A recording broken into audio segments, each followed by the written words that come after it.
मुस्लिम voters की politics करने वाली पार्टी अब जमकर विरोध कर रही हैं और इस कड़ी में सबसे आगे हैं आरजेडी से तेजस्वी यादव, जो ये कह रहे हैं कि सस्ती लोकप्रियता पाने के लिए हिमंता बिस्वा शर्मा ऐसे फैसले ले रहे हैं। दरअसल वो मोदी और शाह से अपनी नजदीकियों को बढ़ाना चाहते हैं, इसीलिए ऐसे फैसले लिए गए हैं जो पूरी तरीके से मुसलमान विरोधी हैं। जो आसाम की जो मुख्यमंत्री है वो सस्ती लोकप्रियता के लिए इस तरह से करते हैं और ये भाजपा के लोगों ने मुसलमान भाइयों को एक सॉफ्ट टारगेट बना लिया है।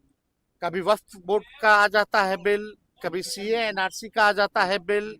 किसी ना किसी प्रकार से ये माइनॉरिटी के लोगों को, अल्पसंख्यक को ये भाजपा के लोग तंग करना चाहते हैं, समाज में नफरत घृणा पैदा कराना चाहते हैं। लेकिन ये भाजपा के लोग, आपको पता है, ये विधानसभा में को भाजपा का एमएलए या मंत्री बंदर की तरह कूद रहा था। अब बोल रहा था कि वोटिंग का अधिकार छीन लेंगे मुसलमानों का। हम एक बार खड़ा हुए, ठंडा दिए उसको, उसके बाद से खड़ा हुआ है क्या कोई? तो ये भाजपा के लोग इसी तरीके का काम करते रहते हैं और आश्चर्य की बात है मुख्यमंत्री क्यों चुप है इस मामले में। कोई माई का लाल नहीं है हम लोगों के रहते हुए मुसलमान भाइयों का अधिकार छीन सके। अब देखिए, आपने सुना कि एक एक करके जो तमाम विपक्षी दल हैं वो सवाल खड़े कर रहे हैं। खुद AIUDF ने इसका विरोध किया है। इसके साथ ही साथ अब असदुद्दीन ओवैसी साहब की पार्टी भी इस फैसले पर अपना मत रख रही है और इस फैसले को मुसलमान विरोधी बता रही है।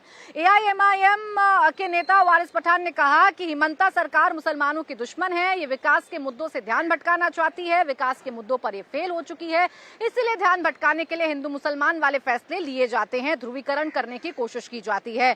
AIUDF के विधायक रफीकुल इस्लाम ने कहा कि हिमंता सिर्फ मुसलमानों को परेशान करने के लिए किसी भी हद तक जा सकते हैं।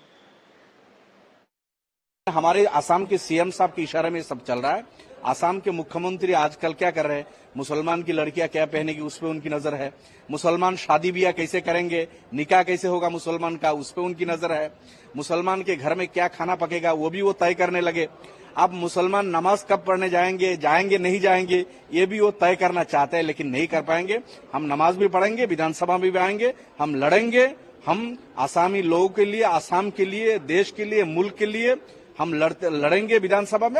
जो बीजेपी सरकार है और हिमंता बिस्वा शर्मा जैसे जो मुख्यमंत्री है, ये खुली तौर से मुसलमानों के दुश्मन है। ये एंटी मुस्लिम सरकार है। इनको हमारे खाने पीने से नफरत, हमारे कपड़े पहनने से नफरत, हमारे मदरसों से नफरत, अब नमाज से नफरत है। आड़े दिन हिमंता बिस्वा शर्मा कुछ ना कुछ अनाप शराब बकवासबाजी करते रहते हैं। उसमें सब इन्होंने नमाज का ये कर दिया।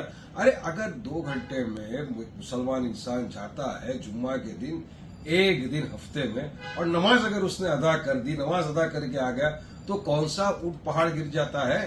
भाजपा सरकार डेवलपमेंट, विकास तमाम मुद्दों में फेल हो गई है। बेरोजगारी खत्म करना उनको आता नहीं है, इसीलिए सिर्फ एक ही मुद्दे को लेकर आ गए कि किसी भी तरह मुसलमानों को गाली बको, इस्लाम के खिलाफ अनाप शराब बकवास करो, पोलराइज करो सिचुएशन को और अपनी सियासत को चमकाते रहो।